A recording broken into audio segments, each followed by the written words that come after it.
It's kind of wet right here. Is that... Oh!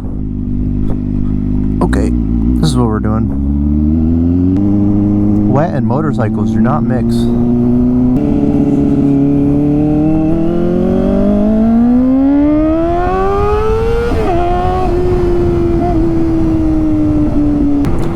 Is that license plate supposed to say Grizzly? Is that what they're going for? Oxygen. Oh no, I can breathe extra good in that van. Don't kidnap me. Oh, that's a big pothole.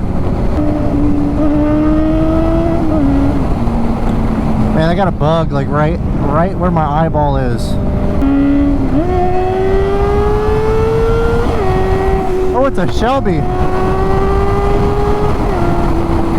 That's fucking sick.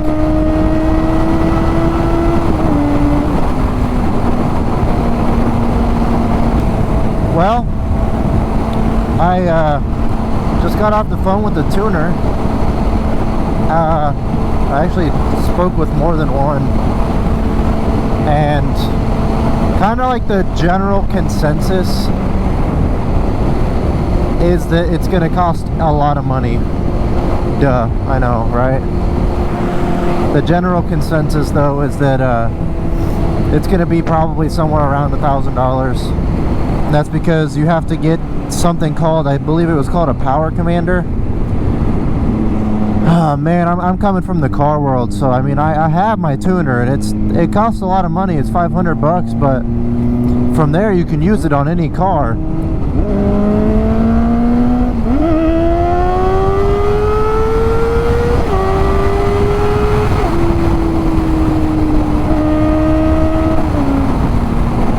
I got my tuner from HP Tuners, and it's like a scan tool, and you can load tunes onto it, and you can all kinds of cool stuff, man. And you can use it on any car. That's the cool part. I mean, you gotta buy your credits, but you can use it on any car. And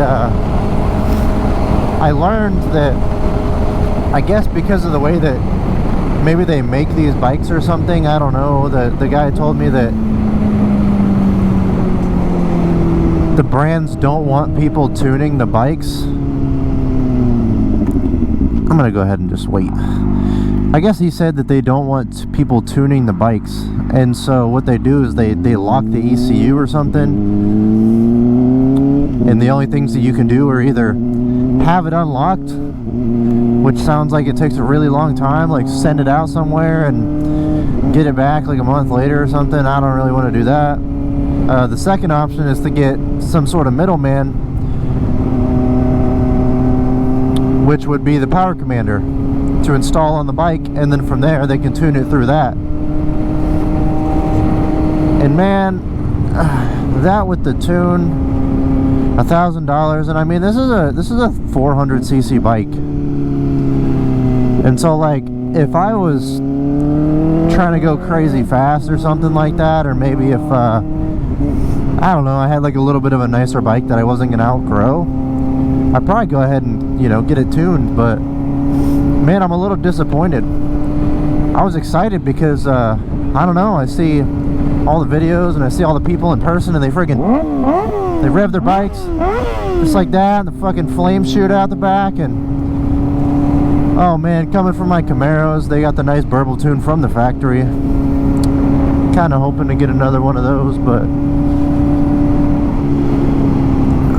I guess if it's going to cost me $1,000 for my bike to pop and be a little bit quicker, I'll probably just end up waiting it out, get my 636 when I'm ready.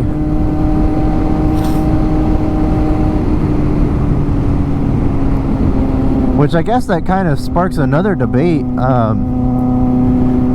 I have been wondering, I have been debating with myself on whether I want to get the R6 or whether I want to get the 636, the ZX-4R. Because the ZX-4R, it's going to be pretty similar to this bike. I've sat on both. They're very similar. The riding position's a little bit different. Obviously the 6R is a little bigger. I can't really flat foot it the same way I can flat foot this one, but man, I don't know where I'm at, but this is nice. Cool little country road. I'm getting a phone call.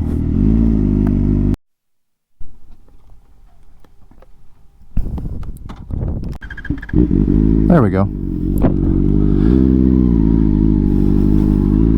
Oh.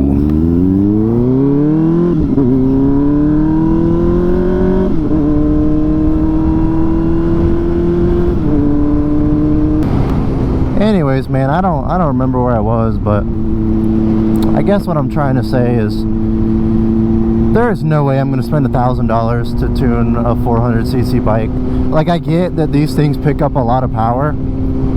I mean, I could probably pick up like 25 horsepower just with an exhaust and a tune, just because of how much they actually limit these in the United States market compared to pretty much everywhere else.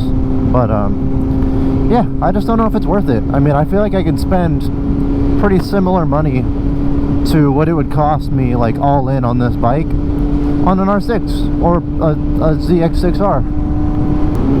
I know that the R6 revs pretty high, which actually is my favorite part about this bike, is the fact that, dude, it just revs to the moon. I feel like this thing will just spend so much time in the higher RPMs. It's crazy. But the ZX-4R, man, you can't argue with the torque that thing puts down. It's obviously a good bike. I mean, there's so many people that have the ZX-4R. There's so many people that swear by it. And plus, they don't even make the R6 anymore. You know what I mean? I'd have to get a used one, and obviously it's a bike that people track a lot. And I've just heard a lot of things about the R6. So, man, it's a really cool bike. I really would like one if I could buy one brand new and not have to go through the whole process of making it legal. I'd rather just buy it off the lot and be able to ride it, you know what I mean? But I don't know. I think the ZX-4R is probably the better option, for me at least. I'm a little nervous about that recall situation. I'll probably end up getting like a very lightly used, still newer year model, just not that new, you know what I mean? Maybe like the year or two before the recall happened. What is this? Holland Park. Is this like a gun range? Motor vehicle and horses forbidden. But there's cars down there. I want to see what's down here. There's people. Oh. I'll be polite. No burnouts. No revving.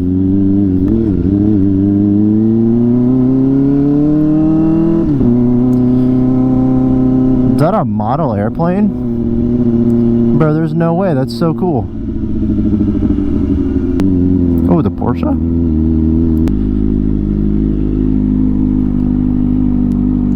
Whoa, look at that thing. That's crazy.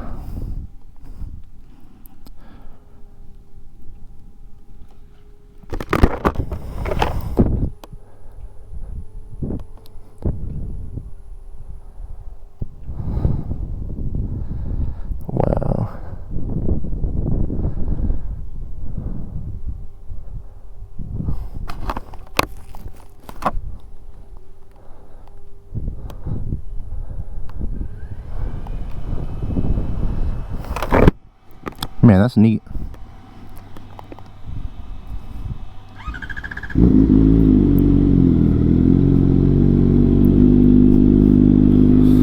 Oh, I can't get past that chair. I've always wanted to see what was back here. It's been so long since the last time I drove by. I always thought that this was pavement, not gravel. That was a very interesting discovery. This stuff is so much fun to ride on. Oh my god.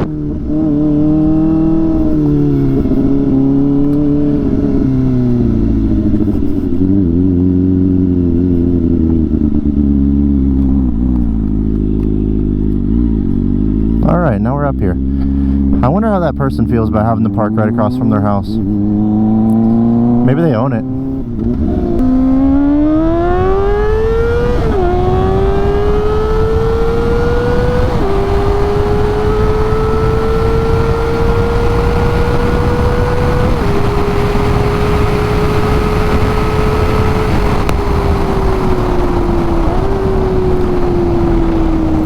Man, I don't think I'm in the mood to wheelie today. Or to attempt to, I should say. I've been practicing though. I've been doing better. Slightly. Very slightly. Very slight incremental. Ooh, let's see what's this say. Improvements. Man, so there's this trend on TikTok. I don't have TikTok, but you know, sometimes they'll, well, not sometimes, always, they trickle down to Instagram. And so whenever I see them, I'm always a little behind the curve, but you know, I get to see the trends that all the kids are on nowadays. I guess in this case it would more be like young adults, but there will be like the girl, and she'll be on the side of the road, and it'll say something like, "Don't worry, my boyfriend will be here in a second." And then it's like her taking a video, and then the boyfriend comes flying by on the bike or in the car or whatever, and it's a cool video. But I was thinking about how funny it would be to do that, but instead of it being like a girlfriend scenario, I'll say, "Don't worry, my dad will be here in a second." But I don't have a dad, so I think that would be hilarious. So I'm gonna do that real quick. All right, we did it. We took the video. Oh, oh, a little pop. That was cool. Bro, is that a jail or something?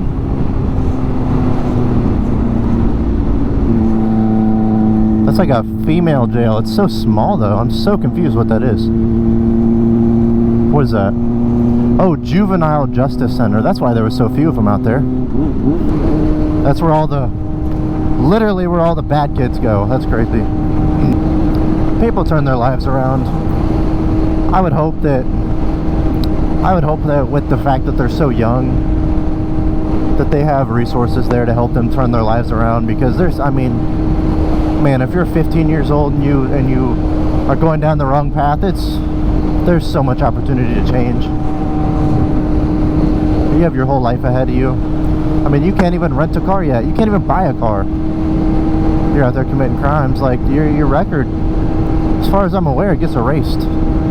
So yeah, man, I hope that they have resources there for them kids. I'm no expert, but sometimes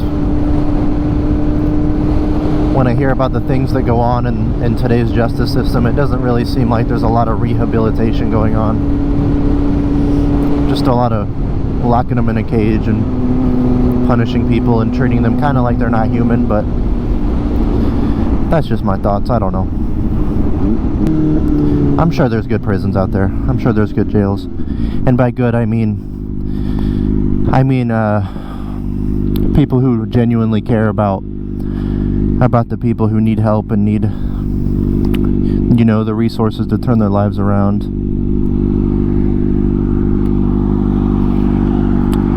I think that's a game warden behind me or something. I don't know.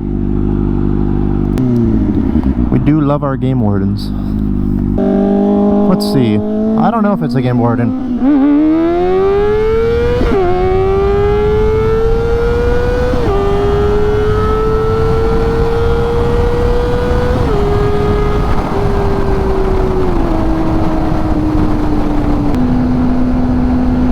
Oh, it's dark right here. No rain, but it looks like there could be rain.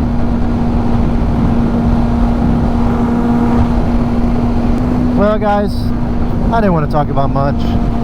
I was just a little frustrated at the whole tune situation. I didn't realize it cost that much money. And it's really less about the money. It's about the fact that it's going to cost me so much when I could just invest that money into a better bike.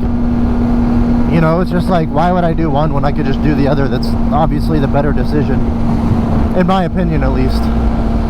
And then there's the whole having to schedule an appointment, and they have my bike for however long. I have to wait for the power commander to actually get here.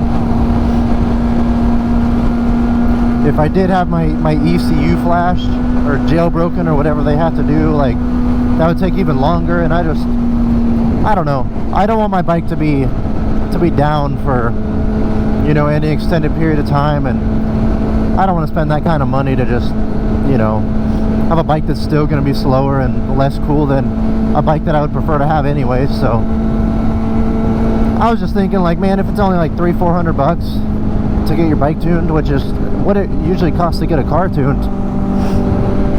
Assuming that you already have the ECU flasher, unless you go somewhere and get a dyno tune, then you don't even have to buy one. You know, I figured I would do it if it was going to be that simple, but it's not, so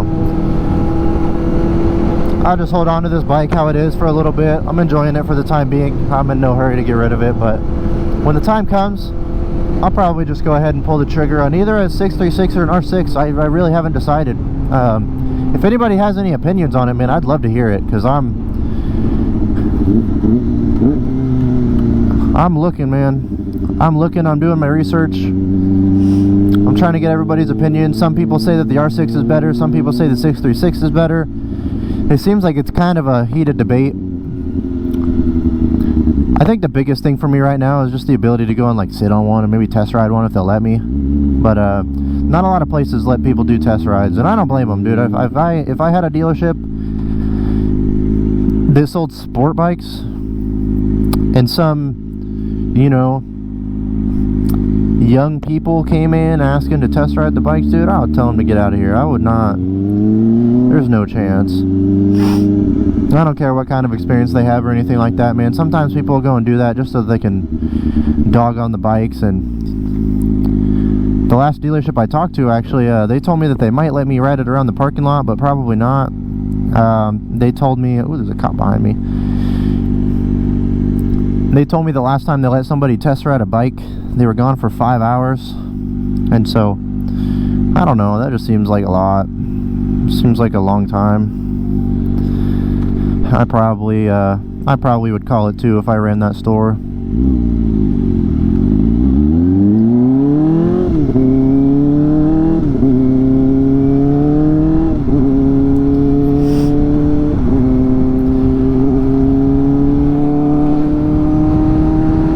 Anyways, guys, if you like the video, like the video. Oh my gosh, I just ran that red light. That's terrible. That was an accident. Anyways, if you like the video, like the video. If you don't like the video, then I guess don't like the video. I don't know. Yeah. See ya.